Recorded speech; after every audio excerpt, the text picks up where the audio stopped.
dia mbola ampitomboana amintsika rehetra ry havana malala ny fahasoavana ny fiadanana avy amin'Andriamanitra ray Jesosy Kristy Tompo. Loha hevitra vaovao no iainantsika amin'izao volana aogositra izao, mahatoky hatramin'ny fahafatesana ny mino. Mirangaranga izao ny fahafatesana. Eto izany aloha dia torolalana ho an'ny ankizy ny voalohany indrindra.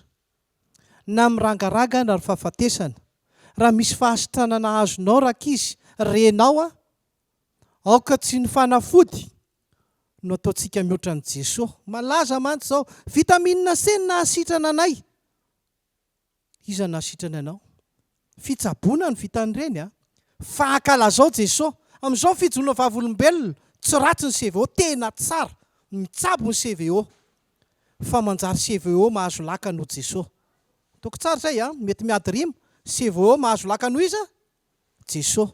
Mila mitandrina isika ny amin'ny fideranan'Andriamanitra amin'ny fisehoan-javatra anankiray, indrindra fa amin'izao aretina misy eto amin'ny firenena izao. Ndia raha isika hifantoka tanteraka amin'ny tenin'Andriamanitra. Horaisina daholo ireo perikopa telo. Ny Daniela 9:7-10 ka hatramin'ny 5:20. Ny tantara dia izao. Rehefa hitan'ireo samy olon-kendry fa niavaka kokoa Daniela teo anatrehan'ny mpanjaka tamin'izany fotoana izany mantsy rehefa avy ny Babilonianina ny zanak'Israely, dia avy eo dia tonga amin'ny Mediana sy Persianina nandresy ny Babilonianina. Dia mpanjaka Babilonianina tsy nanam-po mihitsy misy fifampialonana amin'ireo olon-kendry tao Babilôna, dia natao izay namandriana amin'ny Daniela. Voafitaka amin'ny mpanjaka nanao didy nanaovana amin'ny Daniela tao andavaky ny liona. Kanjo tsy nanin'ny Daniela, fa ireo olona namandrika azy indray avy eo no vonoina ka lanin'ny liona tao andavaky ny liona. Izay ny tantaran'ny testamenta taloha. Tantara amin'ny filazantsara dia ny tantaran'i Jesosy zazakely miaraka amin'ny rainy sy ny reniny. Rehefa nanomboka nitezainy Jesosy dia nisy anjely nilaza tamin'i Josefa hoe ndana aloha mitsoaka kely any Egypta fa tetavin'i Herôda ho vonoina ny zazakely. Dia lasa nitsoaka tany Egypta ary tsy niverina tany raha tsy efa maty io Herôda io. Ary ny asin'ny apôstôly 20, tantara izay nandehanan'ny apôstôly Paoly avy any amin'ny tanàna antsoina hoe Aso, nidina ny anatsimo nakaty Efesosy, mandeha ranomasina elaela izany, ary dia tonga tao amin'ny tanàna Mileto akaikin'ny Efesosy izy, dia nampiantso ny loholona tao Efesosy. Ary ireo loholona tao Efesosy ireo tonga 7-10 kilometatra ny elanelana, nandray ny fananarana indray sy ny afatrafatra farany meloha ny hitondranan'ny apôstôly Paoly any Jerosalema ho tsaraina. Izay zany ireo tantara telo, akatsika afatra daholo ireo telo ireo, ka ny lohatenintsika manokana an'io dia hoe amin'ilay hoe mahatoky hatramin'ny fahafatesana ny mino, dia ny lohatenintsika manokana dia hoe mpino mahatoky. Manao an'izay natao hoe mpino mahatoky araka izao soratra masina izao ho faritantsika amin'izany. Voalohany, ny mpino mahatoky dia tsy manahaka ny ratsy izay mandrangaranga fahafatesana, izany hoe mpitory filazan-dratsy. Ny mpino mahatoky tsy manahaka ny ratsy izay mparangaranga fahafatesana tononona hoe filazan-dratsy. Fa ny faharoa, ny mpino mahatoky dia manana eritreritra tsara. Dia tonga indray zany amin'ny tapany faharoa, filazan-tsara. Mora tadidiana zany ny mpino mahatoky dia tsy manao filazan-dratsy fa maninona? Mitory filazan-tsara. Raisitsika tsirairay ary ireo. Mpino mahatoky aoka tsy hanahaka ny ratsy izay mpandrangaranga fahafatesana na mpanao filazan-dratsy. Hitantsika teo ny tantaran'i Daniela 9:9. Ka raha manomboka any amin'ny 1 voalohany isika dia nipetraka tsara ilay hoe fialonana ny Daniela no fandriana ny mpanjaka Dariosa, ary nampangainy Daniela satria tsy nanaraka ilay didy atao hoe tsy azo ovana. Izay mantsy natao hoe didy Mediana sy Persianina, tsy azo ovana rehefa mivoaka dia tsy maintsy tanterahana. Tsy tany amin'ny mpanjaka Daniela no nangataka, satria izay ilay didy hoe izay tsy mangataka amin'ny mpanjaka ao anatin'ny 30 andro dia atsipy any andavaky ny liona, fa mitodika isan'andro any Jerosalema izy nitodika tamin'Andriamanitra Daniela teo am-baravarankeliny nivavaka. Dia tonga ireto Betangilaza nilaza tamin'ny mpanjaka hoe misy olona izay tsy manaiky ny didinao ry mpanjaka. Inona raha nivokany? Tsy maintsy nampiarina tamin'ny Daniela ny didy fanipazana ny andavaky ny liona, na dia tsy sitraky ny mpanjaka azy zany satria niavaka Daniela tamin'ny fahindreny sy ny tolotsaina izay nentiny teo amin'ny firenena.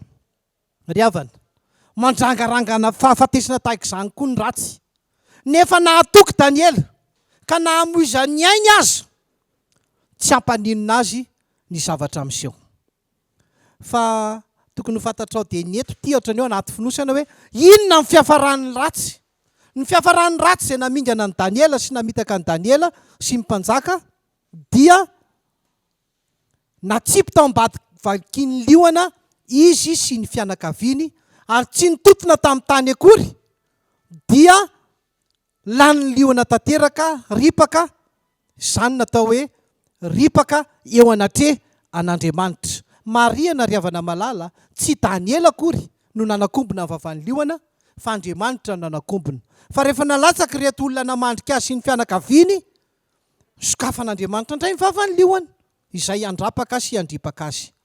Fa azo atao koa isan'ny ratsy ihany koa ilay mpanjaka, nanaiky ny fandrika, inavo ny vokany, izany hoe manao filazany ratsy zany, tsy mahina-kanina, reraka amin'ny famalifaliana satria tokony hafalifaliana foana ny mpanjaka, tsy navela izy zava-maneno teo aminy.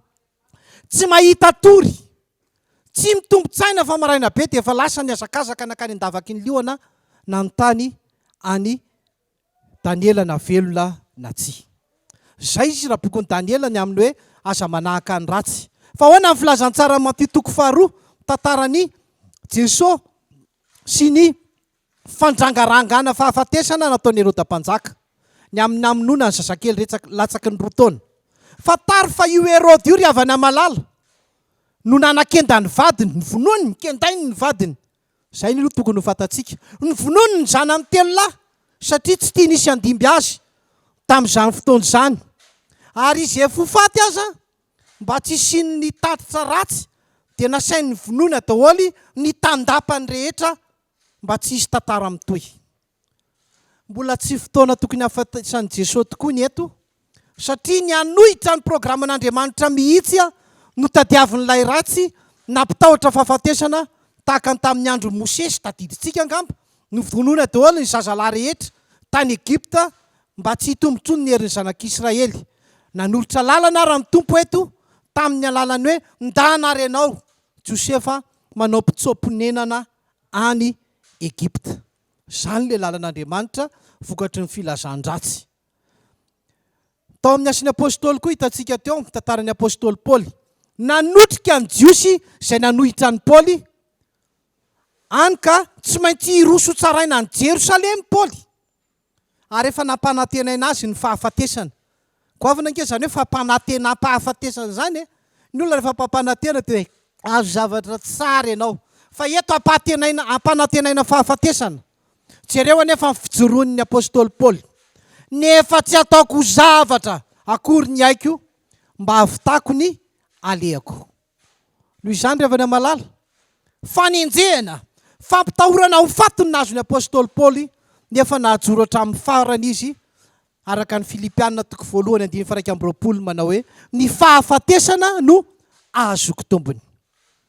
Ny fampiarana an'izany ry havana malala, fombatsika, fihetsikintsika, ary ny ataontsika indrindra moa fa ny fitenitsika dia mpandrangaranga fahafatesana.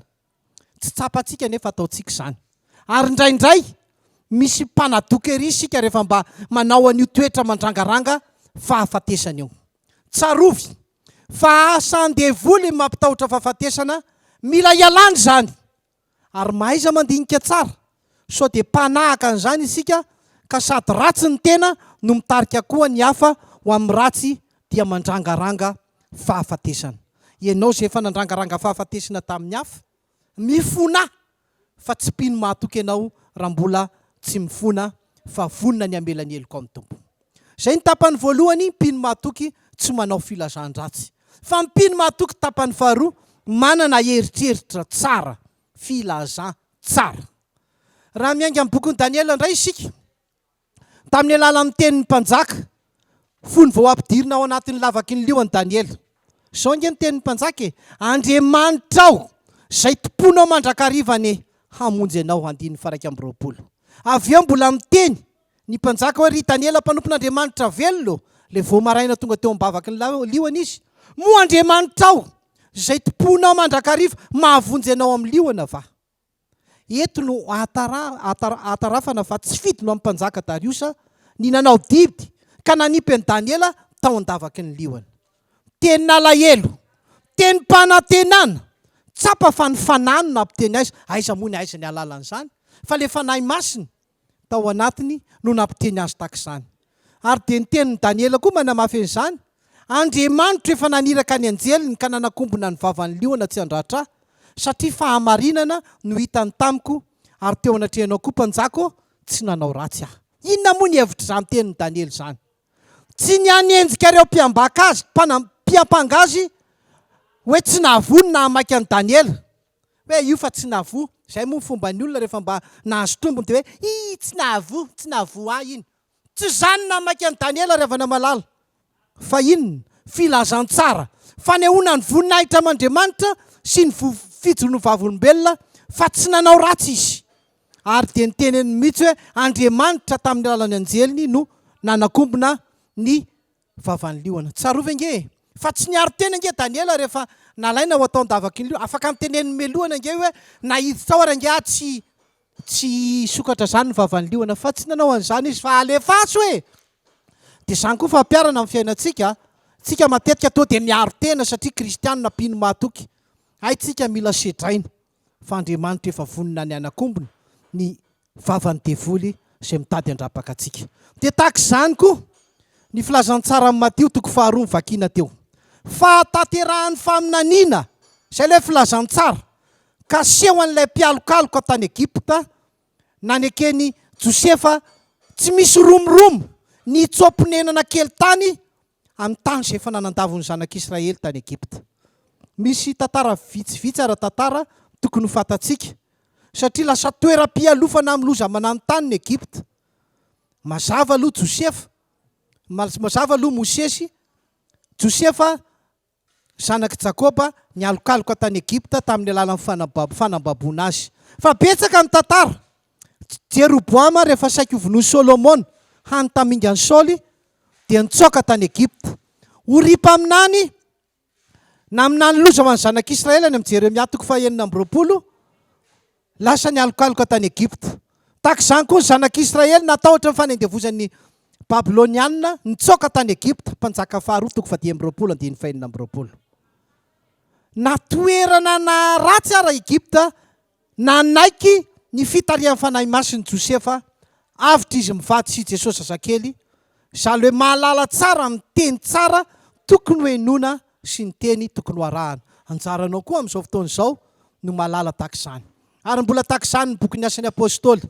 Asan'ny Apôstôly 2:20 izay vakina tao. Inona ilay hoe aleoko araka ny Paoly? Izay moa ilay tenin'Andriamanitra, nefa tsy ataoko zavatra akory ny aiko mba ahavitako ny alehako. Inona izany ho alehan'ny Paoly izany? Ny fanompona izay noraisiko tamin'i Jesosy Tompo hanambara ny filazantsara ny fahasoavan'Andriamanitra.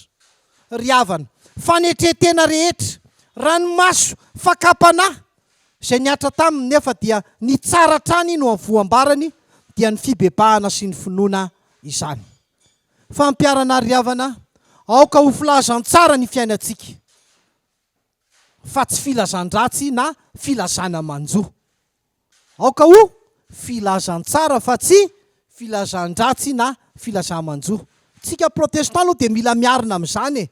Tsika rehefa milaza filazantsara raya malamasina na amin'ny montsitra tsy hita ny hafaliana nefa filazantsara mba faly rery havany e. Avy namaky ny tenin'Andriamanitra dia ray masino manamasina nay amin'ny mba ataovy misy hafaliana ao anatinao fa tsy zatra ray masino manamasina nay famarina teninao. Avy eo zao tsika no hoe sambatra maitso lala, sambatra maitso lala zay mandeha. Indrindra moa fa rehefa voavela eloko tsy sambatra voavela fa tsy sambatra ny olona izay voavela mba asehozany hafaliana izany fa izany natao hoe filazantsara. Ilay eritreritra tsara dia tena fitarian'ny fanahy masina. Manilona isika matetika tsy manana eritreritra tsara. Mirona any amin'ny ratsy isika, tsy maharipery azo-pahasoavana, tsy matoky hatramin'ny fahafatesany, vokany tsy tamana ny fanahin'Andriamanitra dia mahazo laka ny ratsy. Ny tena fitoriana amin'ny filazantsara amin'ny fahasoavan'Andriamanitra dia miatra manaina, miampy famatorana sy fahoriana lalina tahaka ny apôstôly Paoly, ary mbola miatra ra-panahy izany amin'izao antsika izao. Fa ny anjaranao mijoro ho vavolombelona. Raha fitinina izany ry havana, ny mpino mahatoky hialao ny filazan-dratsy sy ny filazana manjo sy ny filazana misy tetitety maro samihafa ny ambadimbadika any, fa manana kosa eritreritra tsara, tory io filazantsara, filazana mahafaly, vaovao mahafaly eo anatrehan'Andriamanitra. Dia ho an'Andriamanitra irery ihany anie ny voninahitra. Amen.